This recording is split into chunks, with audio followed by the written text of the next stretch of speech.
Bonjour, je m'appelle Marine Schmoll, je suis psychologue clinicienne et je vais vous parler de l'ouvrage que j'ai eu le plaisir de coordonner et qui s'intitule Bébé Covid, enfant du confinement, leçon clinique d'une pandémie. Alors pourquoi cet ouvrage déjà J'ai envie de dire que c'était peut-être une nécessité pour les 18 auteurs que nous sommes, tous des professionnels de la petite enfance, de pouvoir déjà sortir de notre propre sidération, puisque les premiers textes datent de mars 2020, du premier grand confinement. Et puis petit à petit, d'écrire pour peut-être capter quelque chose de ce qui se passait là sous nos yeux, du côté des bébés, des jeunes enfants, des soignants, des professionnels de la petite enfance, des institutions, des parents, des familles, des fratries, et qui était un matériel assez inédit et auquel finalement peu de gens avaient accès puisque les recherches sont arrêtées, tout était à huis clos et tout était comme arrêté dans le temps, l'espace au départ de quelques jours puis pendant plusieurs années. Alors aussi, on s'est dit que peut-être aujourd'hui, ces jeunes enfants qui ont grandi pourraient avoir envie un jour d'accéder à ce matériel et qu'il y ait peut-être en tout cas des traces quelque part de ce qui s'est passé dans l'environnement pour eux à ce moment-là. Qu'est-ce qui se passe quand tout à coup les personnes qui gravitent autour des bébés, du berceau, des plus grands, des parents, sont masqués toute la journée? Qu'est-ce qui se passe quand on vit un confinement, un reconfinement, un déconfinement, puis un confinement à nouveau, des couvre-feux? Qu'est-ce qui se passe dans une ère du distanciel, du numérique? Qu'est-ce que ça vient transformer dans les interactions autour des tout-petits et des enfants grandissants, autour des parents et dans les milieux qui accueillent ce public-là au quotidien? C'est ça qu'on a voulu décrire, je crois, principalement. Et puis, on a essayé petit à petit dans nos textes, puisque nos textes recouvrent vraiment le début du confinement jusqu'à aujourd'hui, l'idée de voir si on pouvait quand même commencer à tirer des leçons.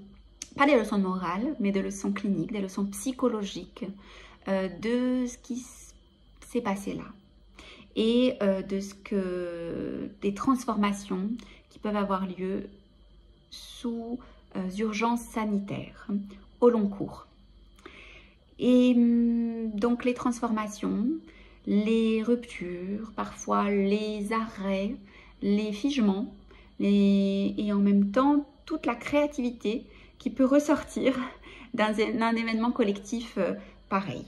Voilà comment on a déjà conçu petit à petit ce livre qui vraiment retrace toutes ces années-là de la pandémie et aussi de l'après-coup, de la reconstruction, de l'ouverture des barrières et de qu'est-ce qui s'est passé juste après et encore aujourd'hui dans les traces et les tracés empruntés par cette période pandémique pour tout ce monde-là.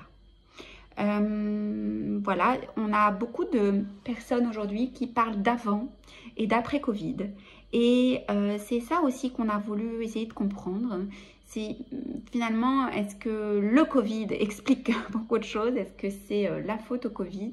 Ce qui se passe aujourd'hui dans certaines manifestations de cette génération qui a beaucoup grandi maintenant, qui vont être des enfants plus grands ou qui vont être des préadolescents pour certains. Qu'est-ce qui se passe comme trace aussi dans la parentalité, dans le désir ou non d'être parent peut-être?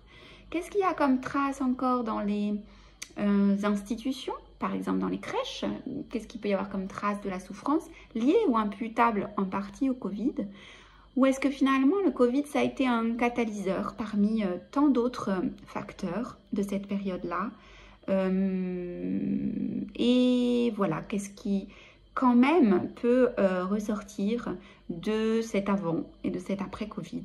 Comment est-ce qu'on pourrait l'interpréter aujourd'hui? Mais je ne vais pas tout vous dire, je vous laisse découvrir le livre.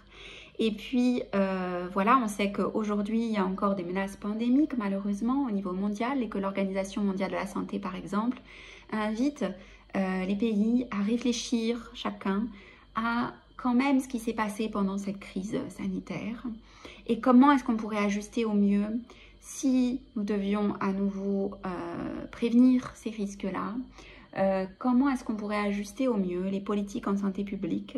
Et en cela, les sciences humaines ont vraiment quelque chose à apporter.